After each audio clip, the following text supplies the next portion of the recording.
The Anderson family Christmas party always smelled like cinnamon and condescension. I stood in the corner of my uncle's oversized living room, nursing a glass of wine that probably cost more than what he thought I made in a week, watching the usual drama unfold. "So, Olivia," Uncle Jack's voice boomed across the room, drawing everyone's attention just the way he liked it. "Still running that little boutique of yours. What do you call it again? The Fashion? Something? Impress Collective." I replied calmly, though my grip on the wine glass tightened slightly. "And yes, it's doing quite well, actually. We've expanded to 3 locations this year." He laughed, that particular laugh he reserved for when he wanted to make someone feel small. "That's cute. You know, if you ever want to learn about real business, you should come shadow me at Anderson Technologies for a day. Show you how the big boys play." My cousin Marcus, Jack's son and heir apparent, snickered from his position by the fireplace. He was wearing a suit that probably cost more than my first month's rent, but somehow still managed to look like a boy playing dress-up. "I appreciate the offer," I said, taking another sip of wine. "But I'm actually quite busy with my own ventures." "Ventures?" Uncle Jack's eyebrows shot up.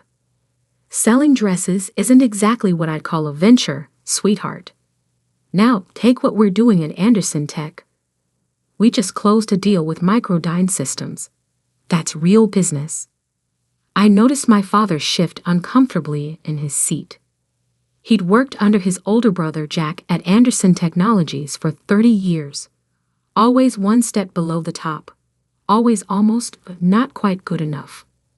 The company had been started by our grandfather, but somehow Jack had maneuvered his way into controlling everything by the time he was 40. "The Microdyne deal," I said thoughtfully.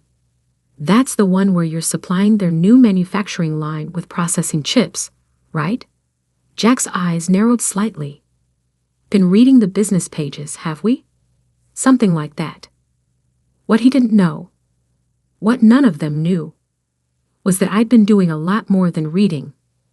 The little boutique was just the visible tip of a very large, very carefully constructed iceberg. While they were all busy underestimating me, I'd built something they couldn't even imagine. My phone buzzed in my pocket. Another update from my real office. I excused myself and stepped into the hallway, leaving behind the sound of Jack launching into another story about his latest business triumph. The message was from Sarah, my COO. "Sterling acquisition is complete. We're ready to announce whenever you give the word." I smiled, thinking about what was coming. Sterling Industries was Microdyne's primary chip supplier, or at least, they had been until about 20 minutes ago. Now they belonged to Nova Technologies, my company. The company nobody in my family knew existed, because I'd built it under my mother's maiden name, Matthews. I walked back into the living room just in time to hear Uncle Jack holding court about women in business. "Look," he was saying, gesturing with his whiskey glass. "I'm not saying women can't work, but certain industries require a particular kind of thinking, strategy, aggression. It's just biology." "Really?" My cousin Jessica, Jack's daughter, sat silently beside him.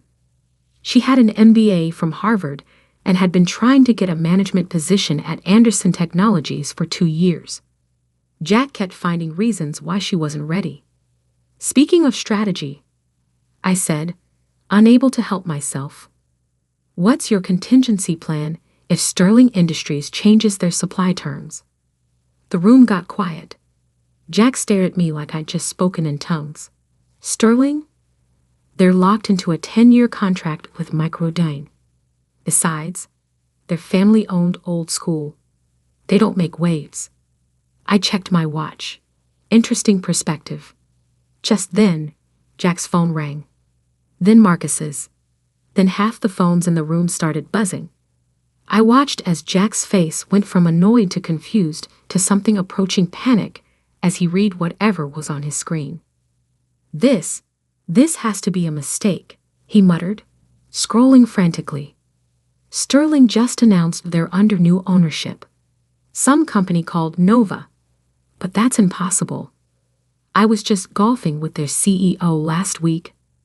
Nova Technologies, I said clearly, causing every head in the room to turn toward me. Founded 5 years ago. Specializing in next-generation processing solutions and strategic acquisitions. Jack's face started to redden. How do you? I pulled up the Wall Street Journal app on my phone and held it out to him. There it was, in bold headlines. Nova Technologies acquires Sterling Industries in surprise move. CEO Elizabeth Matthews signals aggressive expansion plans. Elizabeth Matthews, I said quietly, is my mother's maiden name. And Nova Technologies is my company. You know, the one I built while you were all so busy laughing at my little boutique. The silence in the room was absolute. I could practically hear their minds racing, recalculating every interaction we'd had over the past 5 years. That's not possible, Marcus sputtered. You sell clothes. I do, I agreed. The boutiques are quite profitable actually, but they're also excellent places to meet people. CEOs' wives. Board members' daughters. You'd be amazed what people talk about while trying on designer dresses. I turned to Uncle Jack, who looked like he might actually pass out. By the way, about that Microdyne deal, you might want to call them. Since Nova now controls their chip supply, I imagine they'll be interested in renegotiating terms. You can't. Jack started, but his phone rang again. The caller ID read, Microdyne CEO. I gathered my coat and bag, ready to leave. But first, I turned to Jessica. I'm expanding my executive team at Nova. If you're interested in a job where your Harvard MBA actually gets put to use, call me Monday. As I walked toward the door, I heard Uncle Jack's voice, smaller than I'd ever heard it before. Olivia, wait. I paused, hand on the doorknob. Sorry, Uncle Jack. I'd love to stay and chat, but I have a merger to manage. You know how it is, real business for real players. The door closed behind me with a satisfying click, leaving behind a room full of people who were just beginning to realize that while they'd been dismissing me, I'd been building an empire. And this was just the beginning. Monday morning arrived with the kind of chaos I'd carefully orchestrated. My phone had 47 missed calls, mostly from family members who suddenly wanted to catch up. I sat in my real office, the one none of them had ever seen, on the 45th floor of downtown's most prestigious building, watching the sunrise paint the city skyline in shades of gold. Ms. Matthews? My assistant Michael appeared at the door. Microdyne's executives are in the main conference room. And your uncle's been in the lobby for an hour. I smiled, checking my reflection in the floor-to-ceiling windows. Sharp black suit, not a hair out of place. Power, but subtle. Let's not keep them waiting. The conference room fell silent as I entered. 5 men in expensive suits sat around the mahogany table, including Thomas Chen, Microdyne CEO. Uncle Jack wasn't among them. He was still downstairs, probably fuming that his name couldn't get him past security. Gentlemen, I said, taking my seat at the head of the table. I believe we have some contracts to discuss. Thomas Chen cleared his throat. Ms. Matthews, or should I say Ms. Anderson, this is unexpected. Elizabeth Matthews is fine, I replied smoothly. Now about Anderson Technologies' chip supply agreement. I've reviewed the terms. They're significantly below market rate. We have a binding contract, one of their lawyers interjected. With Sterling Industries, I corrected. Sterling is now Nova Technologies, and while we'll honor existing agreements, any renewal will be at current market rates. plus a 20% premium for historical undervaluation. Thomas shifted uncomfortably. That would significantly impact our bottom line. True, I agreed. However, Nova can offer something Anderson Technologies can't. Next-generation processing capability. Our R&D division has developed chips that are 40% more efficient. We've kept that quiet until now. I slid folders across the table to each of them. Inside were the specs that made their eyes widen. 5 years of secret development, funded by the profits from my little boutiques, and some very strategic early investments. This is, Thomas started. Revolutionary, I finished. And exclusive to Nova's direct partners. So, gentlemen, shall we discuss new terms? 2 hours later, I had signed a deal that would effectively end Anderson Technologies' main revenue stream within 6 months. As the executives filed out, Thomas lingered. You know, he said quietly, your uncle tried to convince me you were some sort of corporate raider. Said you had no real business experience. I raised an eyebrow. And I just watched you command a room of seasoned executives like you've been doing it for decades. Whatever else you are, Ms. Matthews, you're clearly your grandfather's heir in ways that have nothing to do with the family name. After they left, I finally called security to send Uncle Jack up. He burst into my office like a storm cloud in an Italian suit. How dare you, he started. You manipulative little. Careful, Uncle Jack, I cut him off. You're in my building now, and I don't tolerate that kind of language in my workplace. He deflated slightly, looking around my office, twice the size of his, with better views and modern art pieces worth more than his car. How? He asked finally. How did you do this without any of us knowing? I learned from you, actually, I replied, gesturing for him to sit. All those years watching you manipulate and maneuver, thinking no one noticed. I noticed everything. I just had a different plan. The boutiques were perfect cover and surprisingly profitable. It turns out when you treat people with respect and actually listen to them, they become incredibly loyal customers and investors. His face darkened. You're trying to destroy me. No, Uncle Jack. I'm trying to build something better. You spent years telling me and Jessica and every other woman in the family that we weren't cut out for real business. I spent those same years proving you wrong. The Microdine contract is being renegotiated as we speak. They're moving all their chip supply to Nova. You might want to warn your shareholders. He slumped in his chair, suddenly looking older. What do you want? Want? I smiled. I want you to go back to the office and explain to your board why you never saw this coming.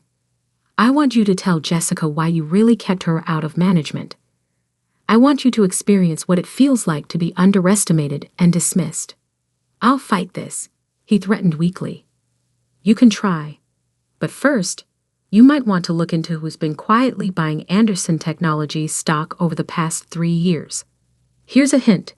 Check under the name Matthews Investment Group. His face went pale. How much? 28%. Not enough for control, but enough to make the next shareholders' meeting very interesting. A knock at my door interrupted us. Jessica walked in, looking professional and determined in a suit that actually fit her role. Sorry I'm late, she said, not sounding sorry at all. Traffic was terrible. Late? Jack looked between us, realization dawning. Yes, I said. Jessica starts today as Nova's new Chief Strategy Officer. Her Harvard MBA will be put to good use here. You can't just take my daughter. She's not yours to keep or take. I cut him off. She's a brilliant executive who deserves a chance to prove it. Unlike you, I believe in promoting people based on talent, not gender. Jessica placed a folder on my desk. the preliminary audit of Anderson Technologies' project management systems as requested. There are significant irregularities. Jack stood up so fast his chair nearly tipped over. This is betrayal. No, Jessica said firmly. This is business. Isn't that what you always taught us?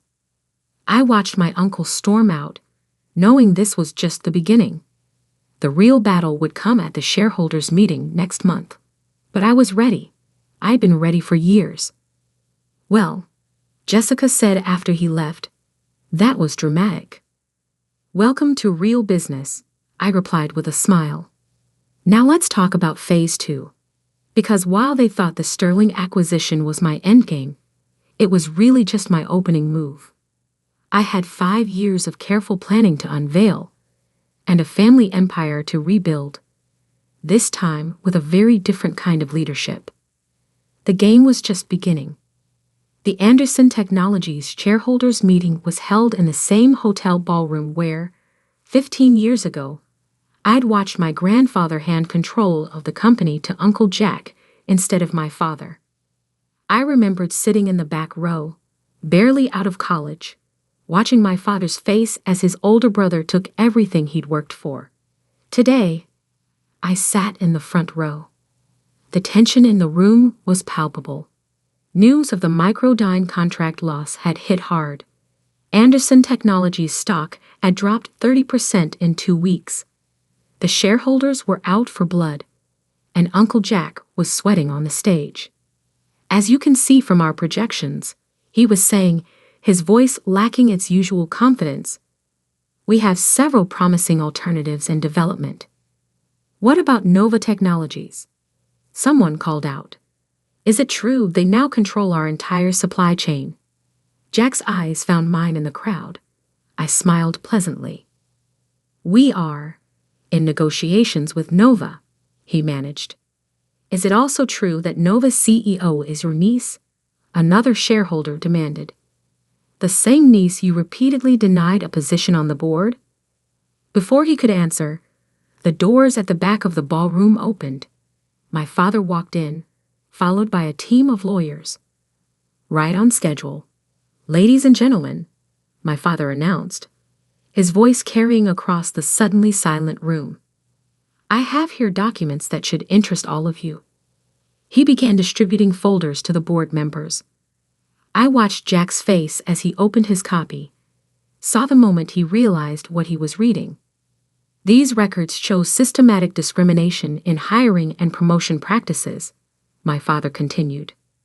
They also show irregular accounting of project funds over the past decade, all approved by our current CEO. The room erupted in chaos. Board members were flipping through pages. Shareholders were shouting questions.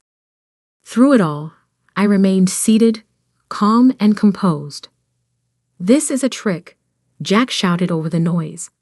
A conspiracy between my brother and my niece too. To what, Uncle Jack? I stood finally, walking toward the stage. To expose the truth. To show how you've been running this company like your personal kingdom. I took the microphone from him. The room quieted. My name is Olivia Anderson. Though some of you may know me as Elizabeth Matthews, CEO of Nova Technologies. 15 years ago, I sat in this room and watched my grandfather's legacy being twisted into something he never intended.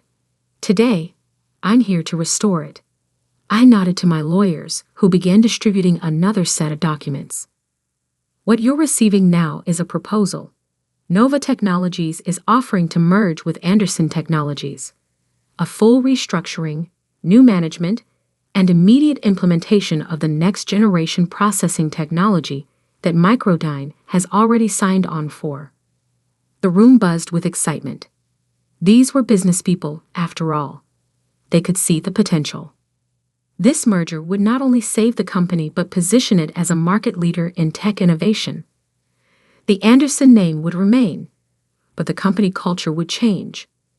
No more discrimination. No more nepotism. No more old boys club. You can't do this, Jack sputtered. The board would never. Actually, one of the board members stood up.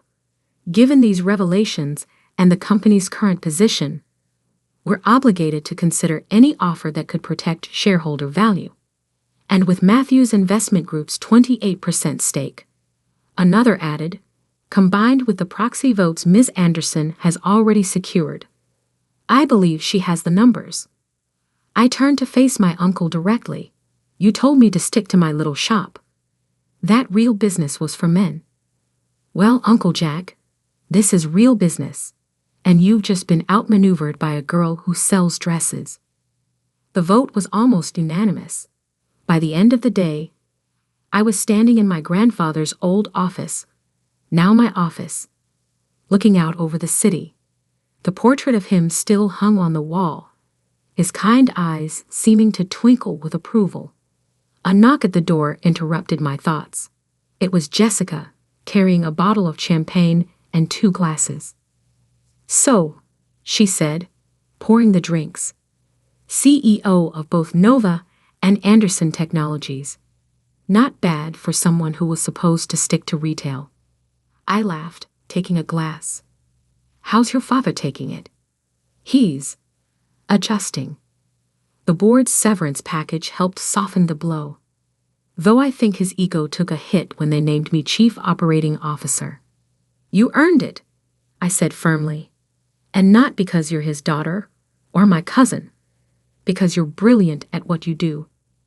We clinked glasses and looked out at the sunset painting the sky in shades of victory. You know, Jessica said thoughtfully, I kept wondering all these years why you never fought back when they dismissed you. Now I understand. You were playing the long game. I learned something important running those boutiques, I replied. Success isn't always about being the loudest or most aggressive. Sometimes it's about being patient, observant, and building something so solid they can't ignore it when you finally reveal it. My phone buzzed. Another message from Thomas at Microdyne, confirming our expanded partnership. On my desk, the Wall Street Journal's headline read, Nova Anderson merger reshapes tech landscape. Elizabeth Matthews makes history. To the future of Anderson Technologies, Jessica raised her glass. To doing business our way, I corrected. Later that night, I visited my grandfather's grave. I placed a copy of the merger announcement against his headstone. You always said the company needed new blood, I whispered. I hope this is what you meant. As I drove home, I thought about the little girl who used to sit in board meetings, taking notes while everyone ignored her. The young woman who opened a little boutique while secretly building an empire. The CEO who finally showed them all what real business looks like. Uncle Jack had been right about one thing. Business was about strategy and aggression. He just never realized that sometimes the most aggressive move is the one your opponent never sees coming. And as for that little shop, I kept it running, a reminder of where it all started. Because sometimes the biggest victories come disguised as small beginnings.